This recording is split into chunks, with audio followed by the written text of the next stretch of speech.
Welcome back, Mr. Goodberry. The First Star Logistics studio is fully equipped and ready to record.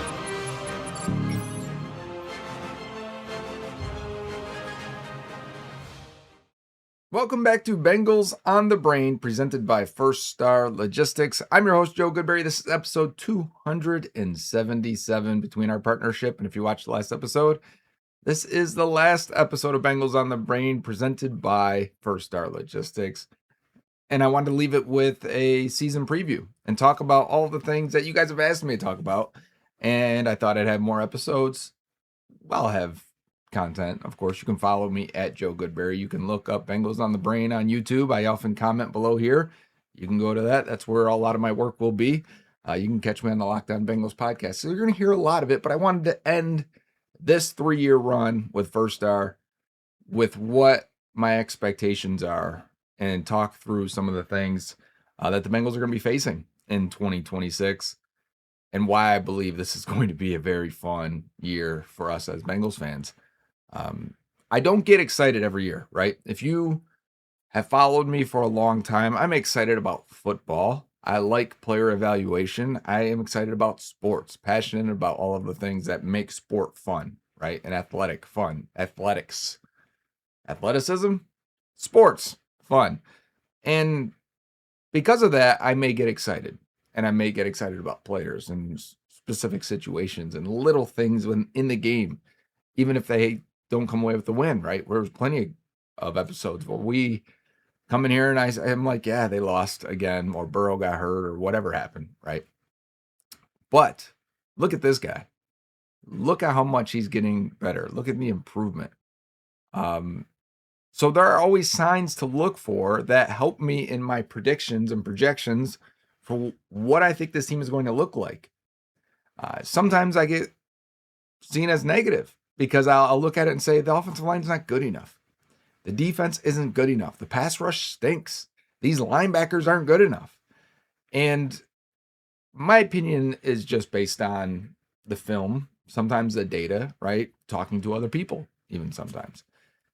But I curate this opinion based on what I see on the football field, or my experience, I guess. This will be my 18th season going in depth, watching this team, going another layer or 2 or 3, probably too deep at times.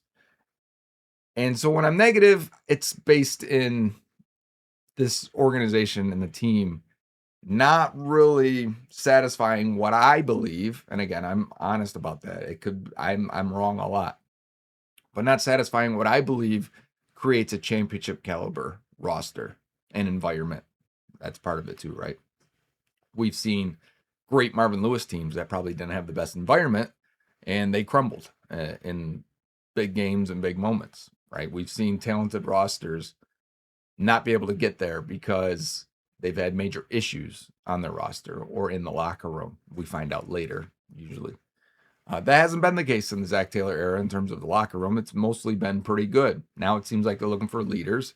But the big thing has been, can this organization put the right pieces around Burrow and Jamar and the others?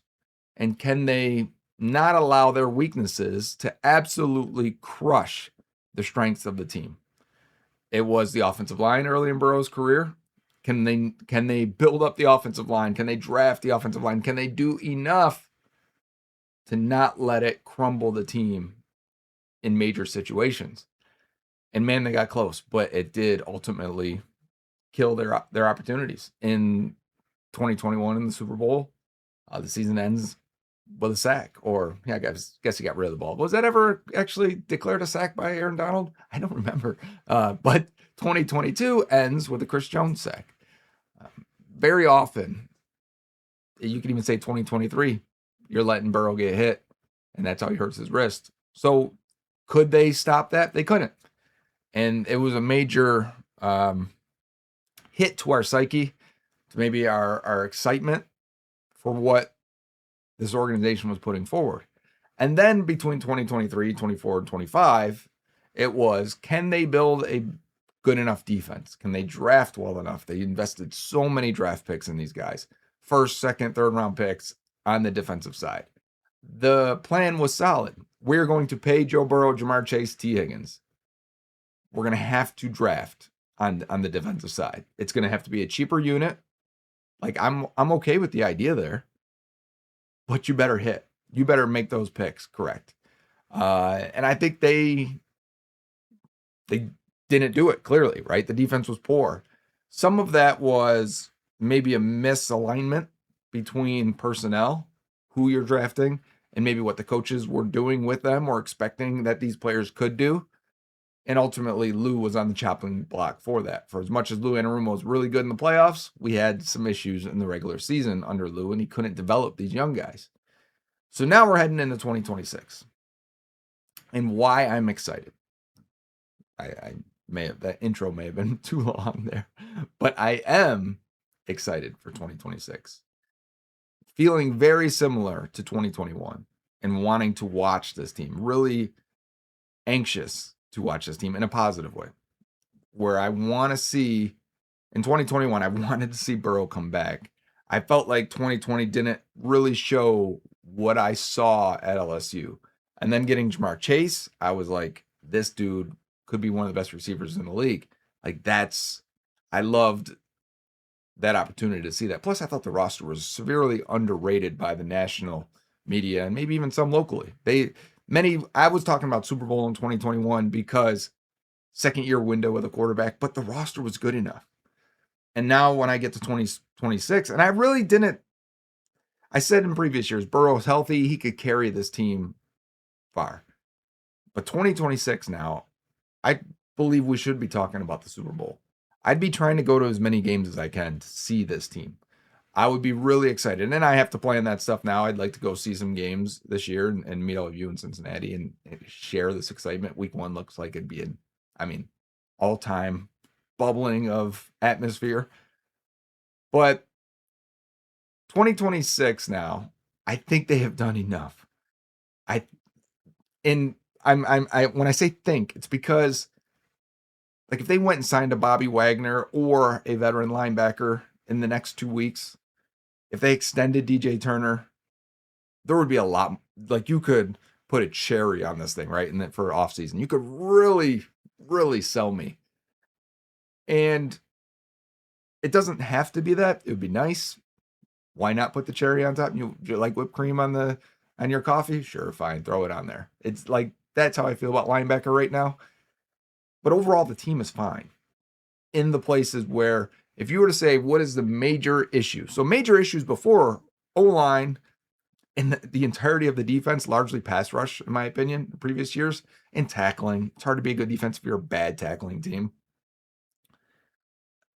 I don't know, what is the major issue on the team right now?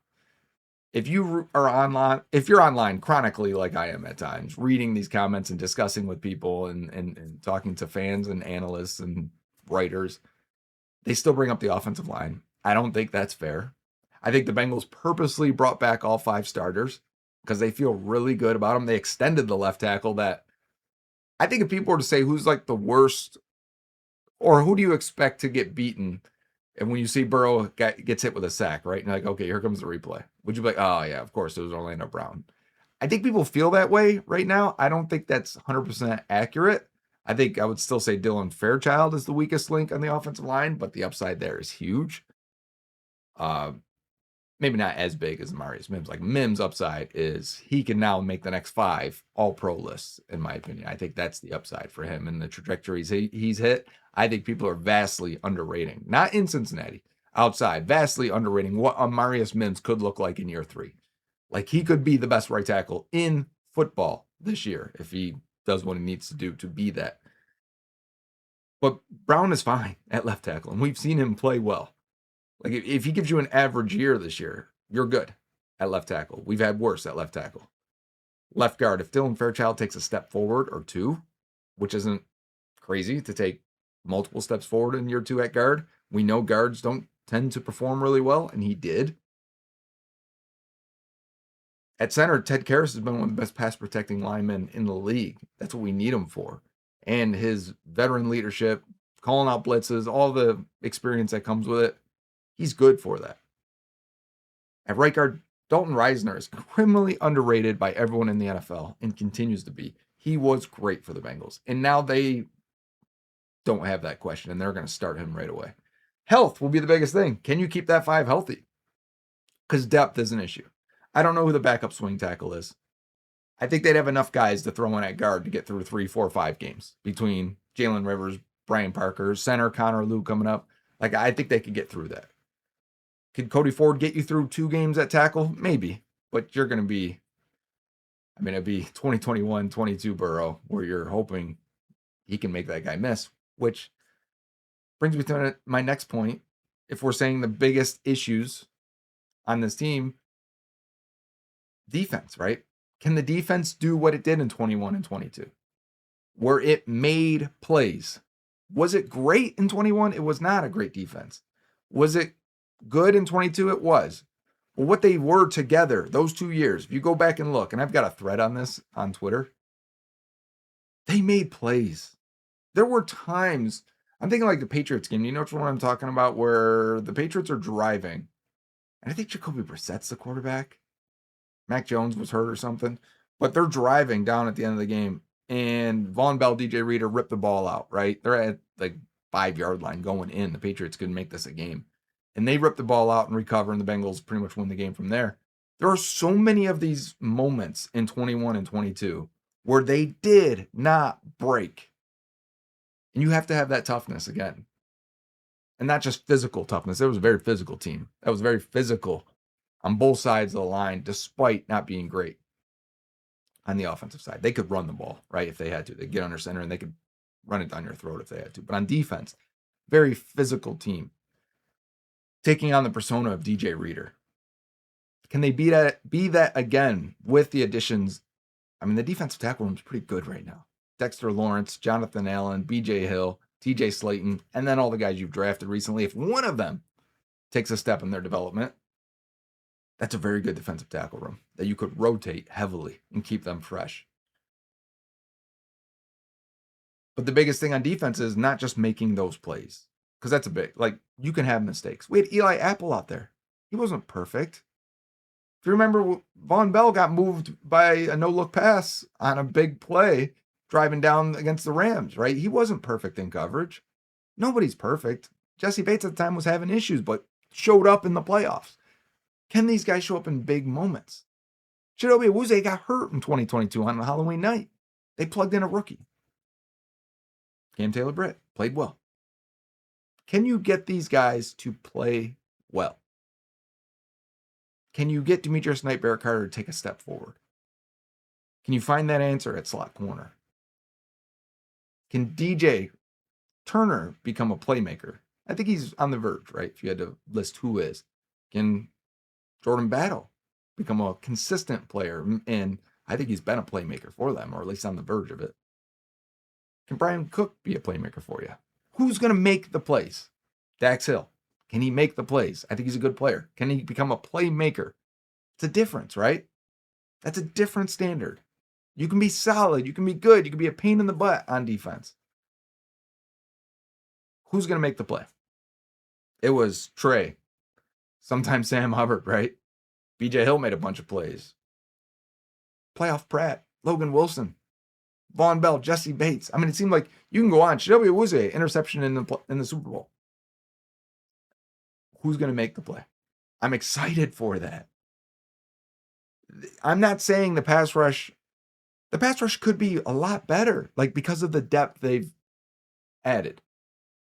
Is Boye Mafe Trey Hendrickson? No, I don't think that. But can Miles Murphy take a step forward? Can Cassius Howell help you in a different way that the other guys can't? Can Shamar Stewart take a step forward? Of course he can. I didn't love Shamar Stewart as a prospect. Can he get better? Yes. I don't care if you're the biggest detractor or biggest doubter, better word there, in what Shamar Stewart can and can't be. Can he get better? Your answer should be yes, because he can. He can be a lot better than what he was. He's young, big, athletic. Same with Miles Murphy. And if they're better this year, and I'm not saying all these coins are going to flip and land on heads or tails. Which one? Tails never fails. I'm not saying they're all going to land on that. But if enough do, that's great. you've got what it takes. I just can't wait to see who's going to be the one making the plays, because that needs to be answered. We didn't know that in 21 and 22. We didn't know who it would be. We're like, man, playoff Pratt became a thing because he kept making plays. So to me, that's fun. And I don't see it as a negative where I'm overly like, have you looked at linebacker around the league? It's not good. It's not good. Can you get guys to function within your scheme, not miss tackles, and make a few splash plays? Yeah, Carter and Knight could do that. These are the guys Al Golden picked. Can they take a step forward? Of course they can. And if they do, you're in good shape on the defensive side. Then maybe slot corner is the biggest issue. I don't know what the answer is there, to be honest with you. I don't know if it's on the roster. Maybe we talked all this time about linebacker, Kenny Moore at slot. That would be a nice cherry on top. Honestly, that would get me more excited than Bobby Wagner. So there are still moves to make on the defensive side. Look at the last, since 2020, defensive EPA per play. Of the last 6 Super Bowl winners, 4 of them were top 5 defensive EPA. 1 was at number 9, and 1 was at 15, the Chiefs, in 2022. So 5 of the 6 are top 10. All 6 were in the top half of the league. The Bengals have been like 31st over the last 3 years combined. They need to make a big jump on defense. As good as this offense is, and we expect it to be good, and I'm going to finish that part with that part, the defense needs to be a lot better. Can't be marginally better. We can't say they just need the 16th best defense. I don't believe that. They need to be a top 12 defense. So can it be that? Can it be top 12? I think with the offense's help, it can. And I think if enough of these coin flips land in the Bengals' favor with development, then yes, it can be. Because I don't see where the major issue is. And if you tell me linebacker, fine. Look around the league. Fine. It's not, linebacker isn't what it used to be. It's not your dad's position anymore. The best linebackers are playing pass rusher and safety. They're either too small and too athletic and they're going to safety so we can be more dynamic there, or they're like put on 15, 20 pounds and go rush the passer at 245 to 255 pounds, right? That used to be what linebackers were. Linebackers were 260 back in the day. You don't see that. It's not the same thing. They're getting moved. So it's poor around the league. So to write off the Bengals defense because they're also poor at linebacker, currently, these guys can get a lot better. I don't buy it. But it has to be better, is the point. So the offense, we'll get to that, the fun part. This should be the best offense. Should be, and could be the best offense we may ever see for Joe Burrow's career. This is that year. 26-year-old is prime for wide receiver. That's how old Jamar Chase is. There are a few peaks in a quarterback's career, typically coinciding with new coordinators or new weapons that they may get over like a 15-year career. One of them hits at 29, 30 in that range, the second peak. So the first one happens at like 25, 26. Then the next one happens at 29, 30. We saw both of those so far with Burrow. We're in that one right now, again, that peak. And then you'll get another one down the line after they move on from Zach Taylor and maybe it's a new offensive guy or whatever happens, right? Maybe they draft the next really great running back and the offense is different. John Elway, that thing with Terrell Davis at running back, right? But you get those peaks, and we're in the second one for Burrow right now. In an offense where everyone's been here for 5+ years, they've run everything. They've changed their scheme and designs and focal points so many times that they can revert and go back to any of them at any point, and it should not confuse anyone. They should be very multiple, very dynamic, and it sounds like they really, truly are trying to fix and incorporate some of the issues, and incorporate some of the solutions in their offense, which is going under center, using more play action, trying to take advantage of the middle of the field and creating that void between linebacker and safety. They're talking about it big time. And they used a lot of 12 personnel last year, 2 tight end sets. Like, we're seeing that more. This is what the smart people say is the solution to getting more explosive plays in the NFL. Okay, let's go. Chase Brown has a good back. You have T. Higgins.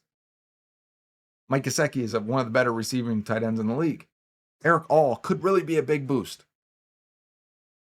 And the line is set. This offense should be top 5, if not top 3 in most categories. And that includes running efficiency, which they were top 5 last year. So if you're still late on that, guys, they finished the year very good pass blocking. They finished the year very good run blocking. Not very good run blocking. Very good running efficiency. Take that back. They should be really, really good. I'm talking MVP level for Burrow again. He has to stay healthy. The pressure is on the players, I think. It's probably my last point on this. People may say the pressure is on Zach Taylor. I think the organization can take a breather now because they got him Dexter Lawrence. They signed a bunch of free agents. Is the pressure really on Zach Taylor? Because to me, if Burrow was healthy in 2 of the 3 years that he wasn't, this team probably makes the playoffs. As bad as it was on defense, the offense would have been a top 5 offense. And yeah, the head coach has responsibility for getting the defensive side right. But it appears they are attempting to do that. Maybe not hiring your next door neighbor in Al Golden but maybe who knows what his options were. Again, we're talking about the Bengals. So you may have had limited options. But the pressure is on the players right now to make these plays, to stay healthy, to perform at their highest level, to stay hungry. And then on these 3rd, 4th downs in game deciding situations, to make plays on offense and defense. And man, that gets me excited. That's football. And they've got the pieces to do it. Can't wait to watch the 2026 season. All right, that's how you get to an A draft. And that's just one man's opinion. Who am I? But when I see it and you just line up exactly where the guys are ranked, that's fine. That's fair value. That's a B. Who's Joe Goodberry? Who's Joe Goodberry? But Joe, I think what you're talking about. So now I'd like to take the last handful of minutes here and thank First Star for the last 3 years. 3 years is about all I've ever lasted with a particular company, whether it was like The Athletic or First Star here, or, that's kind of the gig. It's the business as things move and you got to be able to adapt. But in that 3 years, they allowed me to live the dream. Oh! How's the roll? And really make good money talking about the Bengals and be supported in a way that I really haven't been before. And they really took care of me. So that's why I don't have anything bad to say. Yes, I'm disappointed. I want to continue to do it on this platform and continue to grow it, but it doesn't always work that way. And for the last 3 years, it's been awesome. And whether they're like flying me out, putting me up in hotels or apartments, buying me food and gear and putting me up in games, giving me access to things that I would never have had before. First pitch at a Reds game, getting on the field in Paycor, throwing the ball around, making a show from Paycor, just meeting people. Dave Lapham, I got to know him and what a great guy he is. And that wouldn't have happened without First Star. Went down to Jacksonville where they've got a First Star beach house and brought all their content creators down there. And we had a great weekend and got to have sideline passes for that. And I can go on and on and on how well they have taken care of me. Kevin, thank you very much. And all the people that work with you and for you, and Garrett and Mason and all the excellent people that I met there at First Star. It was truly an awesome time. I would recommend anybody that if they are ever in the logistics business or just looking for a job and First Star reaches out, go ahead, do it.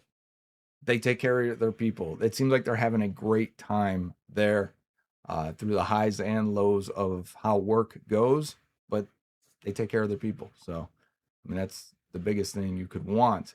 And for me personally, I've appreciated you guys here that come and watch the show every week. And whether it was like the post-game show with Jake Lisco and I, preview shows, film reviews, data dives, whatever, or sometimes we were just talking and had to get things off our chest. The live shows as well. I appreciated that stuff. Growing the channel, all the giveaways, right? I see people in real life. They're like, hey man, I won that. That's awesome. That is cool. And for First Star for doing that, and for us to have these shared experiences over the last 3 years, honestly, I don't have any regrets. Just when I look at things, it's like, man, I want to push further and go further, and I still have more work to do. And for the people that are going to follow me and keep going with me, let's go. The train keeps moving, right? I'm going to keep creating content. I'm going to figure it out. And that's just the way it goes. It's not unexpected to have to continue to look for new ways to create your work.